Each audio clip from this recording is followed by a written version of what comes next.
Well, good evening, everybody, or good morning, depending on where you're watching this from. My name is Kyle, and I'm really excited to be bringing you tonight a live view of tonight's full moon.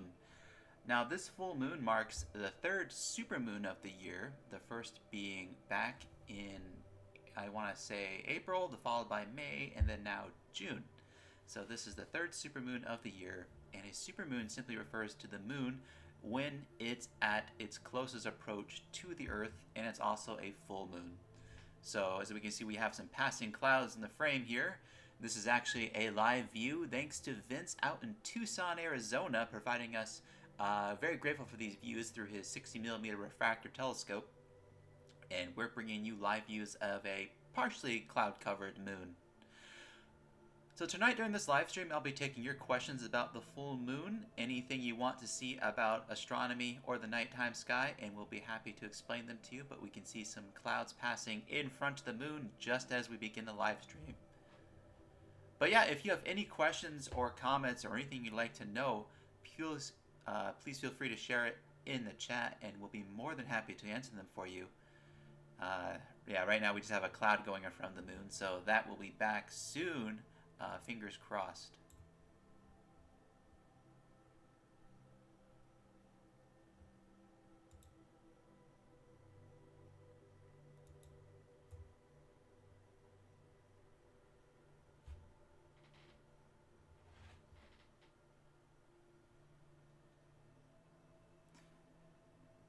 So some fun facts about tonight's full moon. Tonight's full moon is also known as the strawberry moon. It was the time of the year where the Native Americans would associate the growth of strawberries.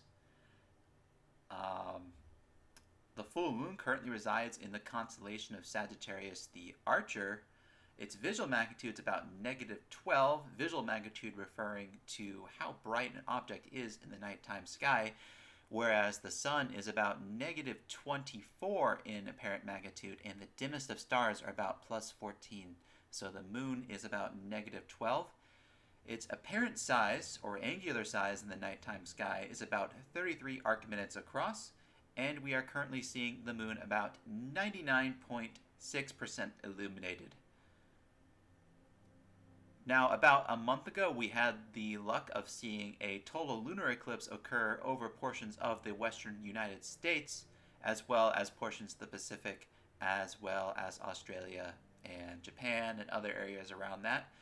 They were fortunate enough to see a total lunar eclipse. However, we tonight do not have a lunar eclipse. Tonight's just a very, very beautiful looking moon. As far as distance goes, the moon is currently about 360,000 kilometers away from the surface of the Earth. That's far enough that it takes light exactly 1.2 seconds to travel from the Earth to the moon. So that's pretty far. Astronomers actually measure light in terms of how far it travels in a single year. We call that a light year. So if you hear anybody ever talk about a star and they say that star is about 25 light years away from the Earth, they're saying that light has taken 25 light years to travel from that star to the Earth. That's not the case, obviously, here with the moon. The moon is only 1 light second away.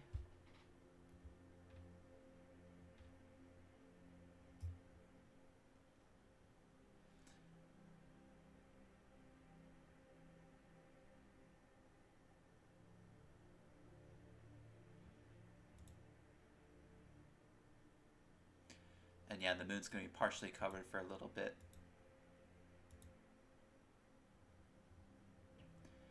But yeah, while we wait for the moon to clear up, what we'll do now is we'll step away for a little bit and bring back some ambient music to relax to while we enjoy the views of the full moon.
guys, Kyle back again, and once again, if you're just tuning in, you're looking at a live view of tonight's full moon. While we have some clouds passing, I can point out really quickly some of the really bright craters that you can see on the surface of the moon tonight. For example, if you look closely, you can actually see, if I can get my pen tool to work here, you can actually see the crater Copernicus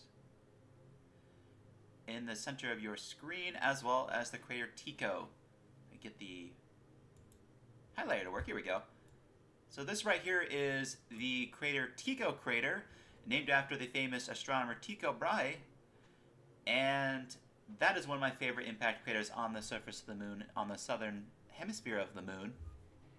Adjacent to that, near the equator, we can see Copernicus crater. Those are two of the most significant impact craters we can see on the surface of the moon, and they can easily be seen with a small telescope or a pair of binoculars. These craters, in fact, were first spotted by the astronomer Galileo when he first looked at the moon through his telescope at about 5 times magnification of the human eye, and he was able to spot these impact craters. We have Deep Sky Dan checking in. He's saying, "Hey Kyle and everybody else in the world. Good to see the moon again. Rainy season here in Japan, so wasn't able to see it last night." Well, man, I tell you, I'm actually live streaming out here in Florida because right now we're in the midst of our monsoon season here in Florida, and it's just been absolutely terrible. Melissa checking in, saying, "Beautiful sight in the sky, so bright. My 15-year-old son is out here with his telescope." Well, I hope he's getting a stunning view. I hope they're getting something similar to what you can see here in the live stream, because seeing the moon is always just a spectacular sight. Going back a little bit, though, if you've ever wondered how you can spot some of the Apollo landing sites, the first Apollo landing site we can see is the Apollo 11 landing site. To find the Apollo 11 landing site, we first find these impact craters here and here around this sort of basin right here. This is the Sea of Tranquility. Appropriately enough, that is where the Tranquility base is located. But from these two impact craters, about right here in the middle, that's the landing site of Apollo 11. Now, NASA sent several missions to land on the surface of the moon, from Apollo 11 to Apollo 17, across various different locations on the surface of the moon. For example, the Apollo 15 mission landed about here on the Hadley Rill. That got bumped for a second. And Apollo 17 also landed nearby. So that's how you can find the Apollo 11 landing site on the surface of the moon. Unfortunately, despite what you might hear, it is not possible to observe the flag on the surface of the moon. Now, I know a lot of people will often ask and say, why can't we see the flag on the moon? And that's because the flag on the surface of the moon has an angular size smaller than that of Pluto. So, and the moon is also so incredibly bright, you would need one heck of a telescope to be able to resolve any detail. As a matter of fact, only the NASA Lunar Reconnaissance Orbiter is able to get clear photos of the landing sites on the moon, and that's actually orbiting the moon. So, but it's always interesting to sort of look at it and sort of marvel at our past adventures on the surface of the moon. However, we are going back to the moon with NASA's Artemis program. The Artemis program is set to land the first woman and next human beings on the surface of the moon by the year 2024, and that will be with the Artemis program launching on the Space Launch System from NASA's Kennedy Space Center down here in rainy Florida.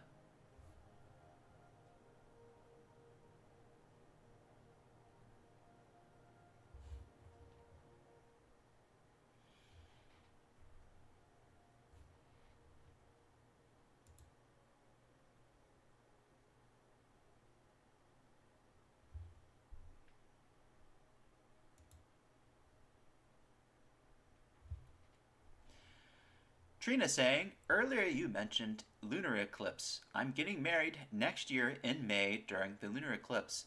Well, Trina, first of all, congratulations on your wedding. That's really exciting to hear about, and I'm really excited for you. But secondly, that is super cool to be getting married during a lunar eclipse. I've always said if I ever got married, it would be in the light of a solar eclipse, and it's just something special about that.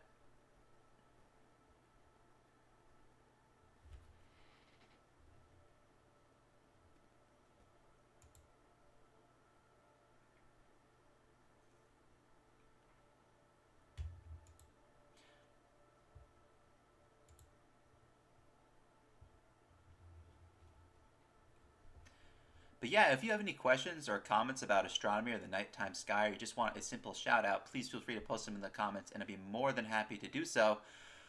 One thing I like to do during this live stream is get a gauge of all the different people in the world and where they're watching from. So if you want to, comment in the chat where you're viewing tonight's full moon from, and I will give you a shout out during the live stream.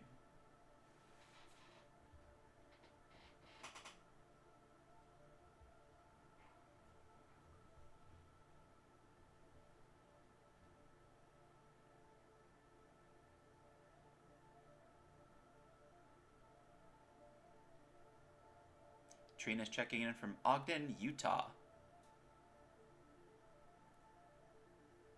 Hello from Florida to Utah.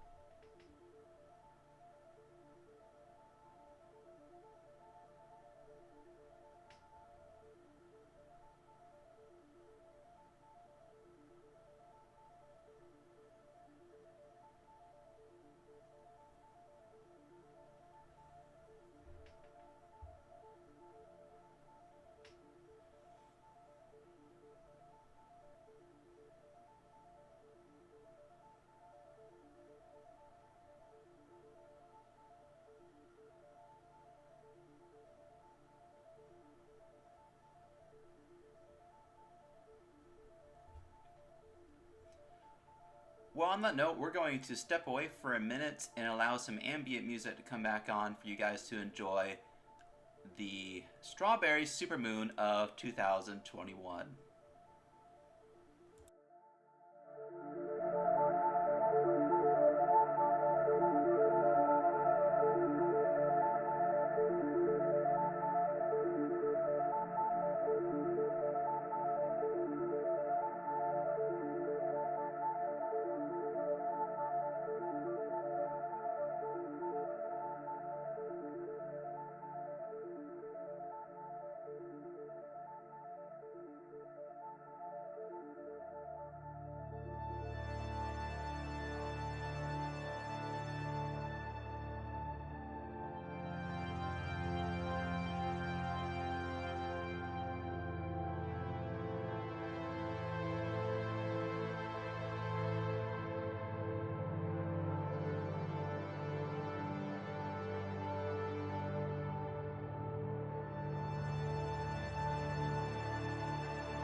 Hey guys, Kyle back in here, and I can see we have some people checking in from Spokane, Washington. I'm not sure if I pronounced that correctly.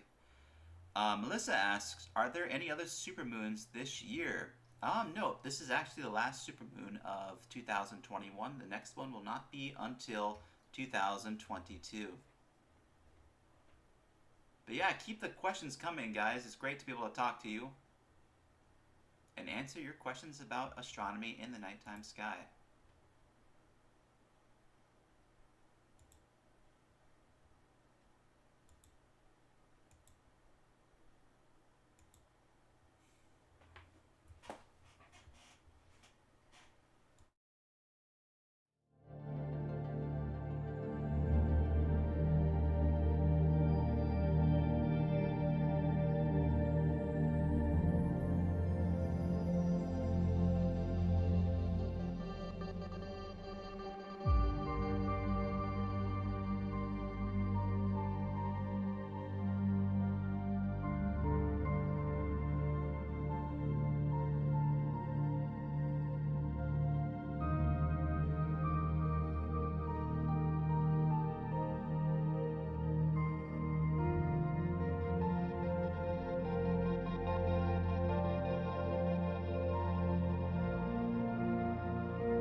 We got a question asking, how many supermoons are there per year? That is a good question. So, it depends really. Usually there's about two or three.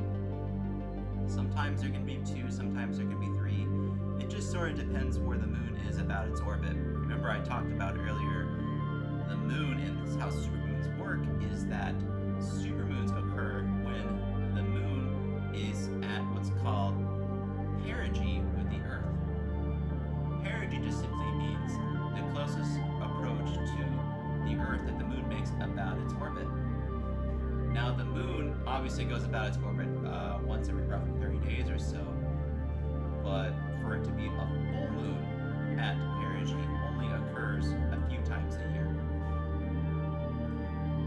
Now keep in mind during full moons, the full moon is only going to be roughly 10 or 13% brighter at most tonight, because the difference between the perigee and the apogee, or the point of farthest approach from the Earth, is not that different. The moon has a ratio of about 0.02 or something like that between its perigee and apogee. That's also called its orbital eccentricity. So it's not a huge difference, but it's enough where an astronomer with acute eyes might be able to note the difference.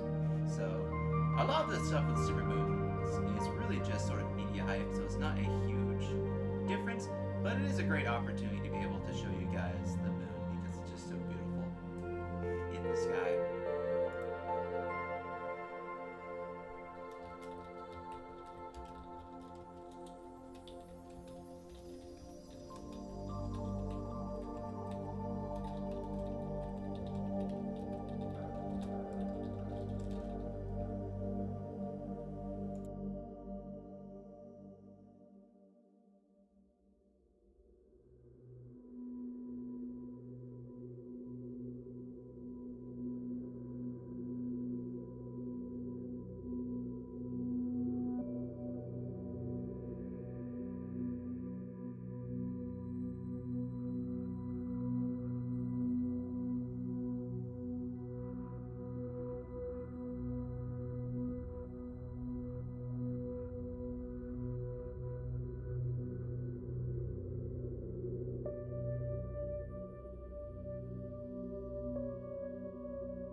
Now, supermoons are not the only celestial events that will be happening this year. Obviously, earlier this year we had a lunar eclipse back in May. Later this year, the planets Jupiter and Saturn will also be coming to opposition with the Earth. Opposition simply means the two planets will be making their closest approach to the Earth that they make every single year as the Earth goes about its orbit around the Sun. Later this year, in November, there will be a partial lunar eclipse. Now, when I say partial, this is very, very close to a total lunar eclipse. About 90%, the moon will be about 90% covered in the Earth's shadow in November, and that will be visible over the eastern United States. So hopefully we get some clear weather here in Florida, because that will be absolutely spectacular to live stream. Additionally, we will be having a solar eclipse in December.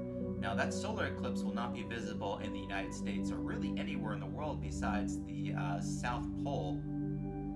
This is a very, very, very southern eclipse. So that will be the next solar eclipse that will occur on the surface of the Earth.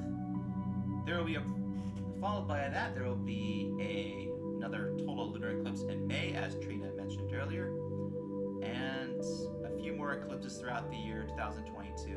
But focusing just in 2021, we have the oppositions of Jupiter and Saturn, as well as the lunar eclipse in November, as well as the solar eclipse in December. So, plenty to look forward to. Now, about this time a year ago, some of you might remember that comet Neowise was actually starting to become visible in our sky. Comet Neowise made itself really known about a month from now, or a month in the past, in 2020, and that was Comet Neowise. I think it was around July 1st or 2nd, is when that made itself really visible in the sky. So Comet Neowise was by far one of the spectacular things I've seen in the nighttime sky. I'm pretty young, so I never got the opportunities to observe Comet Hale-Bopp, as well as Comet Hyakutake.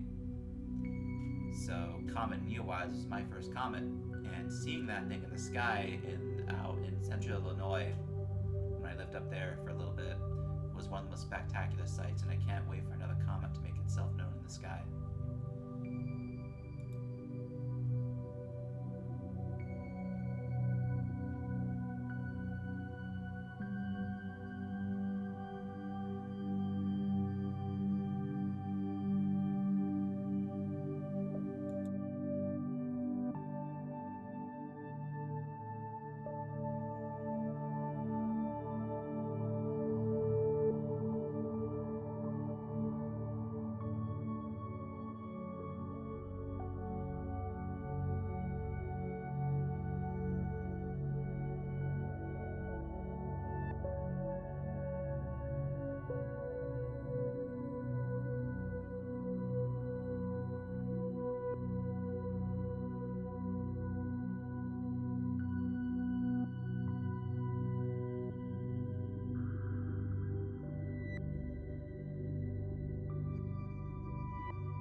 Hey guys, Kyle back at you again, and once again you're looking at a live view of tonight's full supermoon, this being the supermoon of 2021, the last supermoon of the year 2021, as well as the strawberry moon.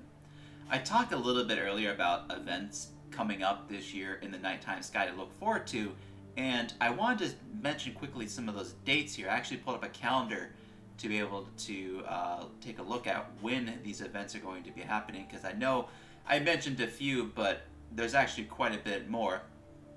So on July 4th, appropriately enough, Mercury will be at its greatest western elongation. So elongation sort of refers to that maximum distance that a planet will take away from the sun. Now Mercury and Venus are known as inferior planets, so Mercury only has a western elongation this year, about 21 degrees. Venus is also an inferior planet, so its elongation will be greater because it's closer to us. So Mercury, though 21 degrees away from the sun, it'll be hard to see, but that'll be at its best to observe. So you'll be wanting to look for that above the horizon in the morning sky. The next full moon will be on July 24th. Saturn will be coming to opposition on August 2nd. We talked about opposition earlier. That'll be the best time to observe Saturn. If you have a 4 or a 6 or an 8-inch telescope, you'll be able to observe the moons of the planet Saturn.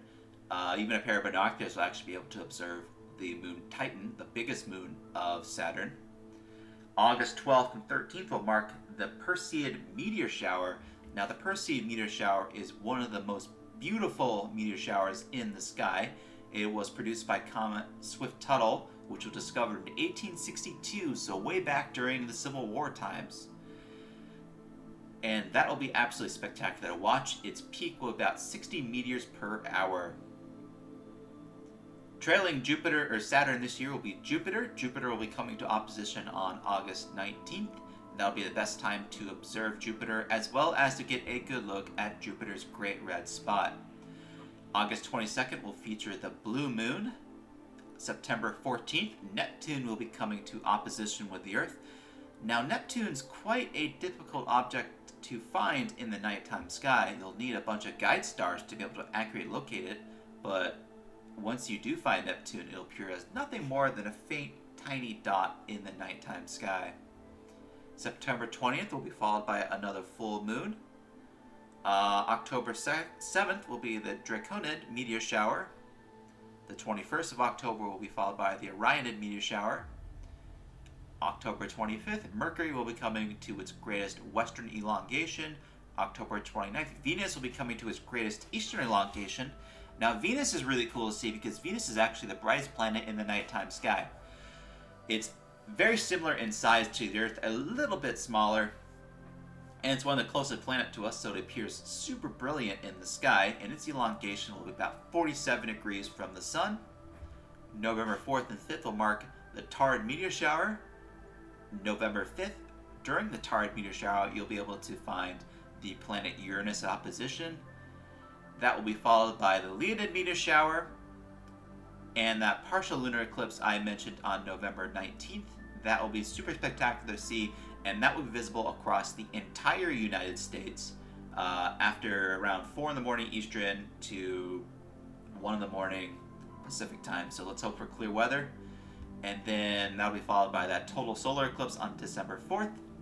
The Gemini meteor shower, which is considered the king of the meteor showers, by far the most spectacular in terms of how many meteors it produces in the nighttime sky. That will be visible on December 13th to the 14th.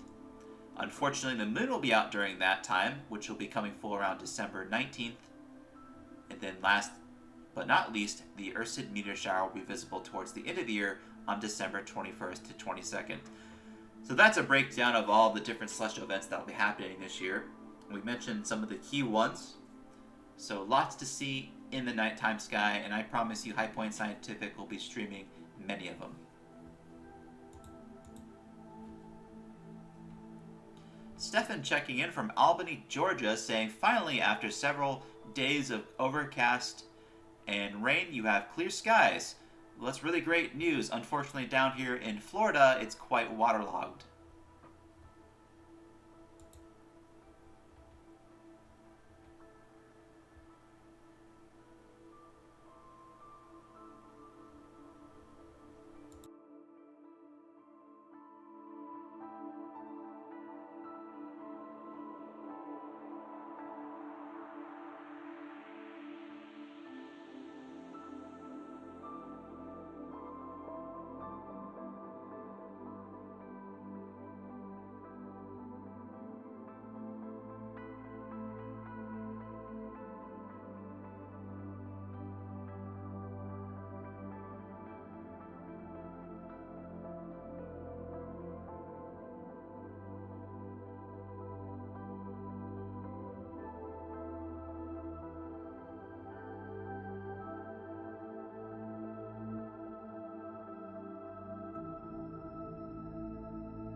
Hey guys, Kyle back again. I hope you guys have been enjoying the live views of tonight's supermoon.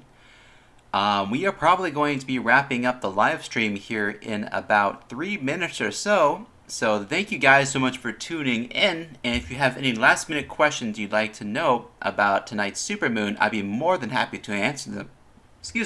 To answer them. And I just want to say really quickly how fantastic it is to do these live streams with you guys. Being able to share the universe and being able to show you guys some of the really cool things we can see in the nighttime sky is one of the most fun and enjoyable experiences for me. So just the opportunity to talk to you guys about astronomy and the nighttime sky is really a lot of fun.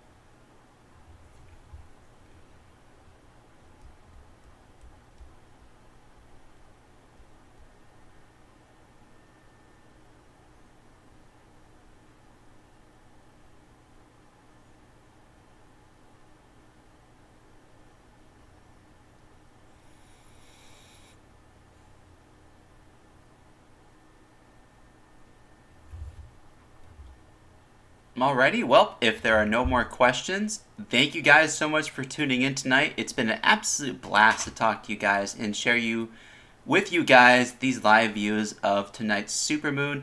And as always, remember to keep looking up, and I'll leave you guys with a last little bit of the moon before we end.